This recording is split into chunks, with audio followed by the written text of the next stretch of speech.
Charlie Kirk's memorial was yesterday, and the vibes were simply off.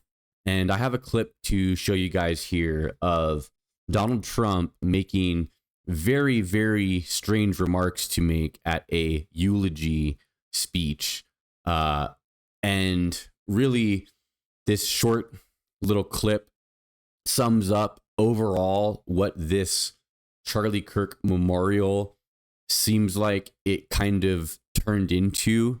And it's very unfortunate, I believe, for people who are actually mourning Charlie Kirk and we're actually looking for this memorial as some sort of closure or what have you.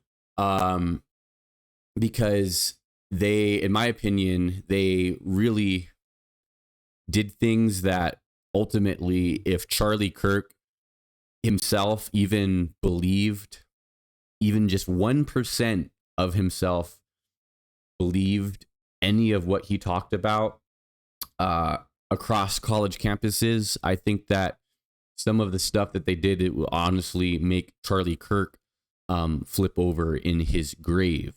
So before we get to all that, please be sure to like the video, subscribe to the channel, comment down below, and let me know what you think. And yeah, the vibes were off, guys. The vibes were off. I'll admit I did not watch the whole thing on a NFL Sunday. I definitely was not going to be spending my time watching each and every speaker. But what we had was Stephen Miller, I know, made some very strange, very directly remarks that you could very directly link to white supremacist language used by other political entities seeking to take power, such as the Nazis. It was really, really shocking to hear what Stephen Miller had to say, which is basically that, yeah, anybody that isn't white is the enemy of this country, essentially. And now what I'll show you guys here is this clip of Trump having a thing to say about his opponents in his eulogy speech for Charlie Kirk in a moment when people are looking for leadership and for someone to try to heal the country and bring the country together. We have another very prime example of Donald Trump not being the person that is ready, willing, or able to do that whatsoever. So let's watch this clip together here. Never really changed. The core of Charlie's message and his basic method never changed. It never really changed. He stayed the same person also. At every campus event, Charlie asked the people who disagreed with him to come forward, and instead of silencing them, he handed them a microphone and let them speak. And he'd convinced so many of them. It was a pretty amazing thing to watch, actually. Shortly before Charlie arrived on campus, the day he was assassinated, a staff member texted him that there were many critics and students who were opposed to his views, and rather strenuously in the crowd. And that actually made him feel good, because he wanted to convince them. He understood. He really did. He understood what was right, and he was right about that. A lot of it was based on common sense, by the way. Charlie wrote back to the staff member saying, "I'm not here to fight them. I want to know them and love them, and I want to reach them and try and lead them into a great way of life in our country." In that private moment on his dying day, we find everything we need to know about who Charlie Kirk truly was. He was a missionary with a noble spirit and a great, great purpose. He did not hate his opponents. He wanted the best for them. That's where I disagreed with Charlie. I hate my opponent, and I don't want the best for them. I'm sorry. I am sorry, Erica. But now Erica can talk to me and the whole group, and maybe they can convince me that that's not right, but I can't. Hopefully it wasn't lagging there for you guys. So he does the whole Charlie Kirk united people. Charlie Kirk did this, does that, and then goes, literally goes, But that's not me. That's not me. I could never do that. I hate my opponents. I mean, just absolutely, even even by Trump standards, even by knowing what to expect from a speech from this guy, that was quite shocking of a turn to me. And that nervous laughter in the crowd was very, very palpable. Very, very strange thing to say, to pivot to saying how he hates his enemies, while praising that Charlie Kirk, you know, that was a good aspect of him, that he didn't do that. He gave them a mic, and there was open discussion between opposing sides and different ideas, and then to immediately praise him for that and then go, oh, but that's not me. I mean, what on earth? What on earth was that? And, you know, I can't pretend to know what's in Erica Kirk, Charlie Kirk's widow's mind, or in Donald Trump's mind and heart. But to the people who have been making the argument of, wow, MAGA is really looking to draw this unfortunate death of Charlie Kirk out as long as possible and benefit it from politically as much as they possibly can, and that, you know, and to the people that are saying Trump really doesn't really give a crap about Charlie Kirk whatsoever in his heart of hearts, and when he died probably had the reaction of, oh wow, how could I use this to my benefit? Trump's speech here really didn't tamper down any of those arguments or thoughts about how the administration has been reacting to the unfortunate assassination of Kirk.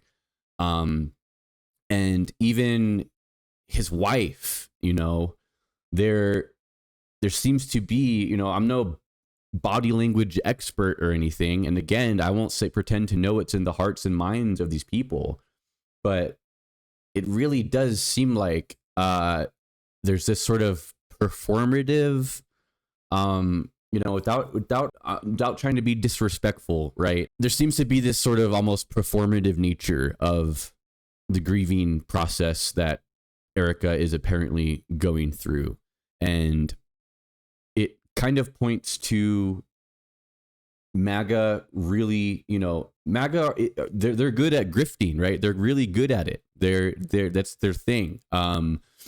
They know how to milk stuff for their political gain, and they're definitely, you know, it appears that they're going way beyond just, you know, they're hamming this up, you know, the death of Charlie Kirk.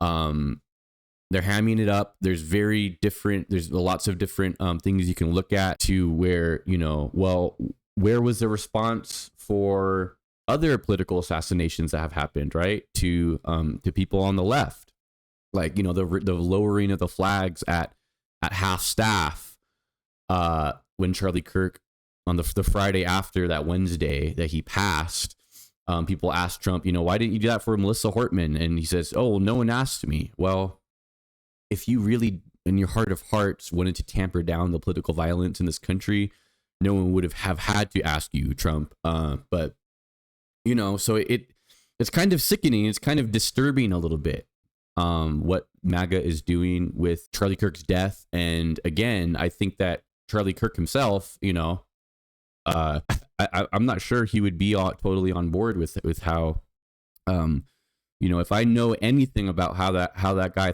thinks at all, you know, which maybe I don't, maybe I'm totally wrong about this, and maybe Charlie Kirk would be jumping with joy for how his death is being treated. But, you know, personally, my personal thinking again is that if Charlie Kirk believed even just 1% of what he talked about in his heart of hearts, he believed it, and he wasn't just going along with it to, you know, to make money, which is definitely a part of any sort of like big podcaster, you know, you're doing it to make money, but if he believed even just 1% of what he said that he believed, then Charlie Kirk would be turning over in his grave, right? He is turning over in his grave over what MAGA is doing. And, you know, it's just, there's a stark contrast, right? When we can go and look at other political violence that's happened, right? And other figures who have not gotten anywhere near the sort of attention or, you know, just really resources put into making a point of using Charlie Kirk's death as some sort of you know, some sort of excuse, if you will, or some sort of reasoning as to why the country needs to go a certain way, right?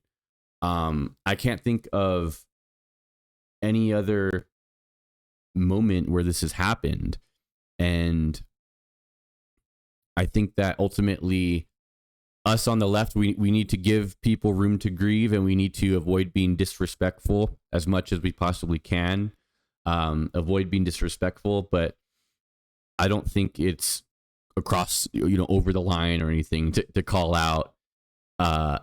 Trump and company are really, really hamming this up, and it seems like in his heart of hearts, Trump, you know, he's someone that it's hard to imagine his first reaction being anything other than, oh, well, how is this going to make my polls numbers go up, right? How am I going to be able to benefit from this? And his wife, you know, immediately started talking on social media and basically going on this social media tour of making a martyr out of herself and Charlie Kirk. And, you know, some people are saying that when people's spouses pass, it's often the case that people are not even able to like leave their bed. You know what I mean?